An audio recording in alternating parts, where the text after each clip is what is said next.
नमस्कार, मेरा नाम रजत है। पेशे से मैं पत्रकार हूं और आज मैं बैठा हूं अपने ही घर के पास में एक मेरी बड़ी सिस्टर लगेंगी जिनका नाम पूजा है, उनके साथ। और ये बड़े इत्तेफाक की बात है कि मैं दिल्ली के एक संस्थान में कार्यरत हूं और जब मैं घर आया तो एक इतना बेहतरीन रिज़ल्ट सुनने को मिला कि मैं आज इनके पास पहुंचा हूं। आज पूजा केवल पूजा की तरह नहीं बैठी हैं, आज एक जीएसटी इंस्पेक्टर की तरह बैठी हुई है। कैसा महसूस कर रही हैं आप? बहुत अच्छा लग रहा है, बहुत ही ज़्यादा खुशी हो रही है। खासकर जब अपने माता पिता का चेहरा देख रही हूँ, जब लोग उन्हें बधाई दे रहे हैं तो अलग ही फीलिंग है। ये लग रहा है जैसे कोई सपने में हूँ।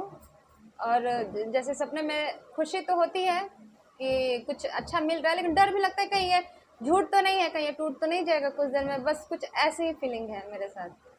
तो पूजा, मैं ये जानना चाहूँगा कि आप डुमरांव में रहती हैं। जो डुमरांव के बारे में नहीं जानते, मैं उनको बता दूं कि बक्सर ज़िला में विधानसभा है डुमरांव, जहाँ पे ये रहती हैं और इनका जो घर है वो शहीद गेट के पास है। तो मैं आपसे ये जानना चाहता हूँ कि चूँकि आप डुमरांव में रहीं, डुमरांव एक ऐसी जगह जहाँ से लोग अक्सर बाहर जाना चाहते हैं, वो चाहते हैं कि डुमरांव छोड़कर कहीं बाहर जाएँ, कुछ उपलब्धि हासिल करें, और आपने यहीं रहकर इतना अच्छा पोस्ट क्लियर कर लिया। क्या स्ट्रैटेजी रही, क्या आपने कैसे तैयारी करी इसको लेके? सबसे पहले तो बहुत ज़्यादा कोई मेरी प्लानिंग नहीं थी। ऐसे बहुत पहले से ऐसा नहीं था कि मेरा बचपन का ये कोई ड्रीम था कि मैं कुछ ऐसा करूँगी। काफ़ी दिन तक मैं अपना जनरल एकेडमिक स्टडी करती थी, तो उस वक्त तक ग्रेजुएशन किया, तब तक कुछ माइंड में क्लैरिटी नहीं थी कि क्या करना है। ग्रेजुएशन के दौरान ही थोड़ा सा एक खालीपन फील होता था लाइफ में। लगता था जैसे इंटर तक तो ठीक लगा, बट ग्रेजुएशन में आने के बाद कुछ खास ना पढ़ने को मिलता, ना कोई कुछ नया सीखने को मिला, ना ही कोई लाइफ को लेके मेरा कोई एक क्लियर मोटिव था कि क्या करना है। तो बहुत लाइफ लगा कि खालीपन आ गया है। ऐसे तो मैं पूरी लाइफ अगर मिल जाए तो शायद मैं नहीं काट पाऊंगी। मुझे कुछ चाहिए था अपने लिए। लग रहा था कि जैसे मैं खुद को खो रही हूँ, कुछ अपना नाम चाहिए था। लग रहा था कि मुझे अपना अस्तित्व मिलना चाहिए। तो उसी दौरान मुझे थोड़ा थोड़ा अंदर फील हुआ। तो पीजी के दौरान मैंने डिसाइड किया कि मुझे कुछ अब घर से बाहर निकल के, घर से बाहर निकलना मतलब मेरे लिए अपने घर से बाहर निकलना, ना कि अपने शहर से बाहर निकलना। तो मैंने सोचा कि एक बार देखती हूँ बाहर क्या चल रहा है, तो उसके हिसाब से डिसाइड करती हूँ। उस वक्त तक डिसाइडेड नहीं था कि इसी फील्ड में आना है। तो जैसे कि एक जिस समाज में हम लोग रह रहे हैं, आप भी जानती हैं कि महिलाओं को लेकर, लड़कियों को लेकर एक अलग धारणा है हमारे समाज में, ठीक है? उस वॉल को ब्रेक करना, ठीक है? अपने माँ बाप के बारे में भी कुछ बताइए कि उनका सपोर्ट कैसा रहा, भाई बंधु के बारे में भी, उनका सपोर्ट, बहनों के बारे में, ताकि एक जो संदेश हो वो जाए उन लड़कियों के पास भी जिनके माँ बाप सपोर्ट कर रहे हैं, कि उनको किस तरीके से तैयारी करनी चाहिए, या जो माँ बाप उनको मौका दे रहे हैं तो उस मौके को कैसे भुनाना है हमें।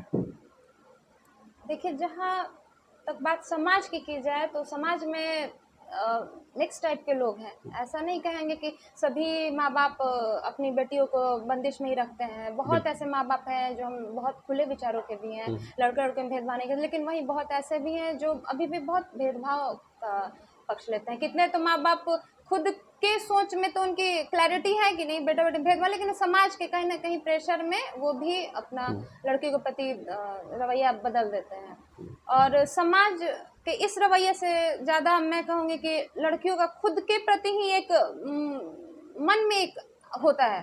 किसी लड़की से बात करेंगे तुम क्या चाहती हो, तो उनके मन से लगेगा कि कोई समाज बोल रहा है पीछे से। अच्छा। लगता नहीं है कि वो खुद से खुल के बोल रही हैं, लगता है कि कोई प्रेशर है उन पे। तो मुझे इस बात से प्रॉब्लम होती है। दूसरे बोले किसी के बिहाफ पे तो समझ में आता है, लेकिन खुद ही लड़कियां बहुत ज़्यादा अपने माइंड को लेके, सोच को लेके बहुत ज़्यादा क्लैरिटी नहीं है कि मतलब मुझे फ्रीडम चाहिए या फिर मुझे कुछ अपने लाइफ में अपना गोल चाहिए। खुद को वो समाज के नज़र से ही खुद को वो देखना शुरू कर देती है। तो मुझे बस यही चीज़ प्रॉब्लम लगती है। समाज को तो आप हर व्यक्ति अपने सोच से बदल सकता है, हर व्यक्ति बदलेगा तो समाज बदल जाएगा, लेकिन वही है। तो मतलब कुल मिला के आप ये कहना चाहती हैं कि पहले स्त्रियों को ये सोचना होगा कि कैसे वो खुद आगे बढ़े, अपने उनको मन कदम। से दास्ता के बंधन को तोड़िए, तभी जाके आगे की बेड़ियां खुलेंगी, आपके लिए रास्ते खुलेंगे। ये बहुत बड़ी बात पूजा ने कही है कि अपने मन से पहले दास्ता की बेड़ियों को तोड़ना होगा, तभी आप इस पितृसत्तात्मक समाज से बाहर आ पाएंगे। इन बेड़ियों को तोड़िए, आगे बढ़िए और समाज में कुछ अच्छा करिए, क्योंकि एक स्त्री या कोई एक लड़की आगे बढ़ती है जब समाज में, पूरा समाज बदलता है, उस पर एक अलग प्रभाव पड़ता है। तो पूजा, हम आपसे चूँकि आप एक घर में रही हैं, घर में आपने पढ़ाई लिखाई करी है, तो आपको इसमें क्या रूटीन रहता था? आपका कामकाज का क्या रूटीन रहता था? पढ़ाई लिखाई कैसे उसमें मैनेज करती थी, या केवल आपने पढ़ाई की है? इसके बारे में कुछ बताइए। शुरुआत में तो जैसे घर पे रहते थे, खुद से उतना नहीं समझ में आता है कि कहाँ से शुरू करें। जैसे मैंने कहा कि मैंने सोचा कि घर से बाहर निकलते हैं, देखते हैं कि क्या चल रहा है बाहर, किसी का गाइडेंस भी चाहिए। तो मैंने इसके लिए सोचा कि एक प्रॉपर इंस्टीट्यूट मिल जाए तो ठीक है, एक परफेक्ट पैकेज मिल जाता है। उसके बाद मेहनत तो खुद ही करना है, बट हमको एक अच्छा सपोर्ट की ज़रूरत थी, जो लकीली मिल गई मुझे। तो मैंने यहीं के डुमराव के ही कोचिंग से, जिसका नाम है डुमराव कॉम्पिटिटिव संस्थान, डीसीसी है, जिसके डायरेक्टर विश्वजीत सर हैं। तो यहीं से कोचिंग मैंने शुरू की अपनी, और सारी जर्नी में उस कोचिंग का बहुत योगदान है। अच्छा। वहीं पे मैं ग्रुप स्टडी करती थी, सर से सजेशंस लेती थी, सर ने काफ़ी हेल्प की। उसके बाद एक ऐसा भी फेज आया जब मुझे थोड़ा सा सेल्फ स्टडी भी करना पड़ा, क्योंकि सीजीएल में जैसे प्री होता है, मेंस होता है, तो मेंस के टाइम में वैसे लॉकडाउन लग चुका था, तो मैं क्लासेस नहीं जा पा रही थी। अच्छा। और सीजीएल 19 का मेंस नवंबर 2020 में था। अच्छा, मैं एक चीज़ समझना चाहूँगा आपसे पहले कि जैसे 17 में जो सीजीएल हुआ, हाँ। उसको आपने दिया था? नहीं, हाँ, 19 में जो हुआ था वो 19, सीजीएल 19 मैंने दिया। अच्छा, ये क्लियर हुआ आपका। हाँ। ठीक है, उसके बाद फिर आपने 20 वाला भी दिया? 20 वाला दिया। अच्छा, फिर आप 21 वाला भी दे रही हैं? जी। तो मतलब मैं जो भी लोग ये इंटरव्यू देख रहे हैं, मैं आपसे बस यही कह रहा हूँ कि बस सफलता का स्वाद जब आप चख लेते हैं तो कैसे सीढ़ियाँ आगे बढ़ती हैं, ये भी हमें बहुत समझने की ज़रूरत है। हाँ, आप क्या कह रही थी डीसीसी के बारे में? हाँ, तो इस पे मैं ये बोलना चाहूँगी, जैसे कि आपने कहा कि 19 भी, 20 भी, 21 भी दिया, तो मेरा ये मानना है कि सफलता कितनी भी बड़ी हो, अगर वो ठहर जाए एक स्टेज पे जाके, तो वो एक समय बाद असफलता जैसे ही हो जाती है। अगर आप आगे ना बढ़े, एक नदी बहेगी, बहने में ही उसकी सार्थकता है, अगर वो रुक जाए तो उसकी सार्थकता नहीं है। बिल्कुल। तो मैंने ये हमेशा से महसूस किया है कि कोई भी अगर अचीवमेंट मिलता भी है, तो एक टाइम बाद उसे पुराना होने में और उसके आगे लोग बहुत कब उसको बीट कर दे पता भी नहीं चलता है। कब आपका वो अचीवमेंट कितना भी उस समय पे बहुत बड़ा रहा हो, एक टाइम बाद वो बड़ा नहीं रह जाता है। तो इसके लिए खुद को हमेशा ही आगे बढ़ाते रहें। कभी ये ना सोचे कि ये मेरा लाइफ का इतना बड़ा अचीवमेंट मिल गया तो मैं यहाँ तक ठहर जाऊँ। तो ये मतलब मुझे ऐसा लगता है, यही वजह कि मैं हमेशा खुद को चाहती हूँ कि हमेशा आगे ले जाऊँ। कितना भी लोग अप्रिशिएट करें कि ये चीज़ तो बहुत बड़ी है, तो मैं उसको एक खुशी की तरह एक्सेप्ट तो करती हूँ, बट मैं उसे फिर छोड़ते हुए कुछ आगे बढ़ जाना चाहती हूँ। बिल्कुल। तो जैसे कि पूजा, मैं ये जानना चाहता हूँ कि डुमराव में आपने स्थिति तो देखी ही है कि किस तरीके से मतलब बच्चियाँ पढ़ाई कर रही हैं। वो सुविधा नहीं है जो बाहर के हैं, लेकिन व्यवस्था है कि आप कर सकते हैं कुछ। ठीक है, बिल्कुल। आपने डीसीसी का नाम लिया, उन्होंने आपकी मदद करी और आपको राह दिखाया, आप एक बहुत अच्छे मुकाम पर पहुंची आज। तो जैसे कि कल जाके आप as a GST inspector join करती हैं, कल जाके आप कुछ और बड़ा अचीवमेंट हासिल करें, तो ऐसा क्या काम आप इस डुमराव के लिए करना चाहेंगे, इस बक्सर ज़िले के लिए आपने कुछ सोच रखा हो जो कि आप करें, ताकि यहाँ के बच्चों को में जो उनका जो पोटेंशियल है वो निकल कर बाहर है? कुछ सोचा है आपने इसके बारे में? देखिए, अभी सच बता, सोचा तो अभी नहीं है, क्योंकि सडनली ही सब कुछ हुआ। सीजीएल 19 मेरा फर्स्ट अटेम्प्ट था, और उसमें मुझे पता भी नहीं चला कि प्री भी क्लियर हो गया, मेंस भी क्लियर हो गया, और मुझे जीएसटी इंस्पेक्टर का पोस्ट भी मिल गया। तो रिजल्ट तक मैं बहुत मतलब बहुत ज़्यादा श्योर नहीं थी कि मुझे क्या मिलने वाला है। तो ऐसे में कभी सोचा नहीं था कि मैं ये सोचूं, क्योंकि मैं, आप देख रहे हैं, मैं कंटिन्यू एग्जाम्स ही दे रही हूँ। तो कभी ऐसे ठहर के सोचा नहीं है कि सफलता मिल जाने पे ये करूँगी, वो करूँगी। बट अभी जो एक बात मेरे दिमाग में आ रही है जो मुझे करनी चाहिए, तो वो है कि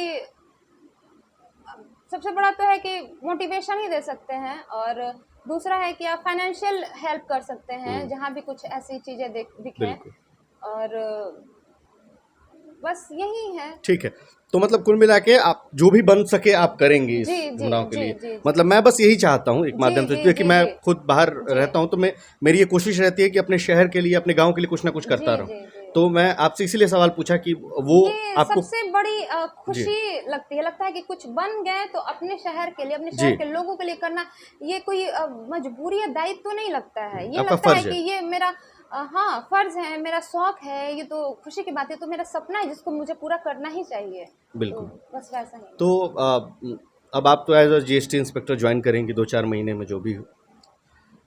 बहुत लोग की अपेक्षाएं आपसे बढ़ गई हैं। मैं प्रोग्राम में भी हम लोग गए थे, तो बहुत लोगों ने कहा कि कलेक्टर बिटिया भी देखना चाहते हैं आप। कुछ सोचा है उसके बारे में? कुछ बनने के लिए, कुछ पढ़ने के लिए? जी, कलेक्टर का नाम ही अपने आप में ऐसा है जो कि मतलब लोगों को खींच ही लेता है अपनी ओर। बिल्कुल, तो इतनी सफलता मिल गई, जब लगा कि बहुत ही कम दिन के, एक तरह से देखा जाए तो कॉम्पिटिटिव एग्जाम के हिसाब से बहुत कम समय में जब इतनी सफलता मिल गई, तो एक नया जोश आ रहा है उसके प्रति। एक मन में आ रही है फीलिंग कि ये तो एक चाहिए ही चाहिए, बिल्कुल, एक आईएएस का एक वो पोस्ट बिल्कुल। चाहिए, देश की और बड़ी सेवा करना है, तो लगता है कि एक रखना बिल्कुल, चाहिए सपना सही हमको। बात है। तो मैं चाहूँगा कि एक आखिरी संदेश जो है कि आप अपने बैचमेट्स के लिए या अपने जूनियर्स के लिए, ठीक है? या बच्चियों के लिए, जो भी है, मैं चाहता हूँ कि आप उनके लिए दें, क्योंकि देखिए, देश में स्त्री विमर्श पर तमाम बातें हों, पर आप भी जानती हैं कि आज स्त्रियों की क्या हालात है इस सोसाइटी में। तो अगर उनको मौका मिल रहा है तो उनको कैसे भुनाना चाहिए, इस पर एक आखिरी संदेश अगर आप जो देना चाहती हैं आप दें, ताकि देखिए मेन मकसद इस पूरे बातचीत का ये रहा है, कोशिश मेरी ये रही थी इस बातचीत की पूरा मकसद ये है कि आज अगर ये इंटरव्यू किसी घर में बैठकर कोई और दूसरी पूजा सुन रही हो, तो उस पर ये इफेक्ट आना चाहिए कि हाँ, मैं भी यहाँ से कुछ कर सकती हूँ। तो वही मैं ये चाहता हूँ कि आप एक संदेश दें उनको कि उनको क्या सोचना चाहिए और हमेशा किस थॉट प्रोसेस में रहना चाहिए। देखिए, एक इंसान को अपने फ्रीडम के लिए भरसक कोशिश करनी चाहिए। उन्हें किसी भी तरह की गुलामी बहुत ही आसानी से एक्सेप्ट करने के बजाय अपने मेहनत के बलबूते अपना एक नया पहचान बनाने की हमेशा ही जागरूकता होनी चाहिए उनमें। तो मैं बस यही बोलना चाहती हूँ कि हर इंसान को, लड़की क्या लड़का, मतलब सबको ही अपना ये फर्ज समझना चाहिए कि हम कुछ अच्छा करेंगे। लोग कहते हैं कि बड़ी बड़ी बातें करते हैं, हम समाज के लिए करेंगे, वो करेंगे। सबसे पहला फर्ज तो आपका खुद के प्रति ही है। आप उस दुनिया में किसी एक इंसान के लिए कुछ कर सकते हैं तो वो है खुद के लिए पहले कर सकते हैं। बिल्कुल। खुद को ही आप सुधारिए तो आप समाज के लिए सुधार सकते हैं।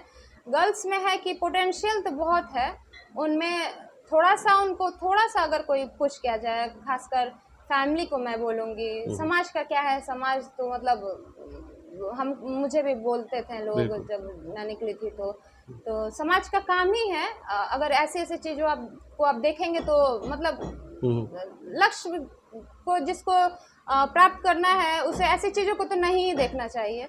बस फैमिली से मैं एक रिक्वेस्ट कर सकती हूँ, जिसके भी वो माता पिता कैमरे हैं, पे बोले ताकि सीधा पहुंचे उनके पास। किसी भी लड़की के माता पिता हैं, तो आपकी बेटियों में किसी भी तरह की क्षमता की कोई भी कमी नहीं, उनमें बहुत पोटेंशियल है। इवन लड़कों से ज़्यादा मैंने ये खुद ये नोटिस किया है कि लड़कियां जितने फोकस्ड माइंड से होकर पढ़ाई कर सकती हैं, स्टडी कर सकती हैं, जितनी वो डेडिकेटेड होती हैं, उतना शायद एक लड़के के दिमाग में नहीं, लड़कियों के दिमाग में भटकाव बहुत कम होता है। तो उनके लिए किसी गोल को अचीव करना बहुत बड़ी बात नहीं होती है। बस उनके मन में एक बंधन है, एक खुलापन नहीं है। उन्हें बस आत्मविश्वास की ज़रूरत है कि हाँ मैं कर सकती हूँ। तो बस वो आत्मविश्वास जगाइए, उन्हें पुश कीजिए, उन्हें प्रेरित कीजिए।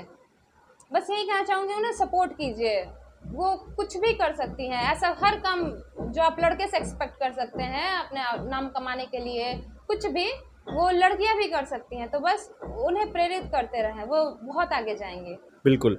और चूंकि इस इंटरव्यू का आप समापन कर रहे हैं हम, तो किसी को आखिरी धन्यवाद आप देना चाहती हैं अपने, तो आप दे सकती हैं, बता सकती हैं।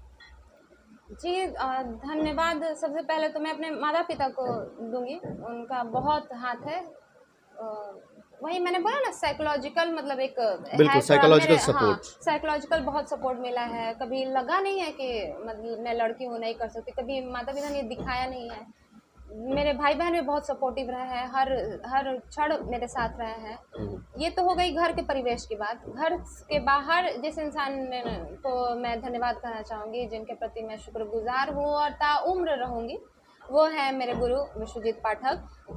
जिनके मार्गदर्शन में मेरी राह जो कि थोड़ी लंबी खिंच सकती थी, ये जर्नी थोड़ी मुश्किल भरी हो सकती थी, वो आसान हुई। उनका मार्गदर्शन रहा। उन्होंने एक भी ऐसा पल नहीं रहा जब उन्होंने मेरा साथ छोड़ा। अभी भी वो ज्वाइनिंग तक मेरे लिए मतलब डेडिकेटेड रहते हैं कि इसका बिल्कुल। पूरा फाइनल तक कराना है। तो मैं उनको बहुत शुक्रगुजार हूँ और मैं चाहती हूँ कि मैं उनके लिए उनके कोचिंग के माध्यम से मैं और डुमराव की लड़कियों को और भी प्रेरित करूँ। बिल्कुल। बहुत बहुत शुक्रिया पूजा, आप आपने हमसे आज बातचीत की। और शुक्रिया। और मुझे लगता है कि आने वाले वक्त में ऐसे ही आप नए कीर्तिमान स्थापित करते रहिए और अपने माँ बाप का, अपनी सोसाइटी का नाम रोशन करते रहिए। तो मैं भी आपसे इजाज़त चाहूँगा। नमस्कार।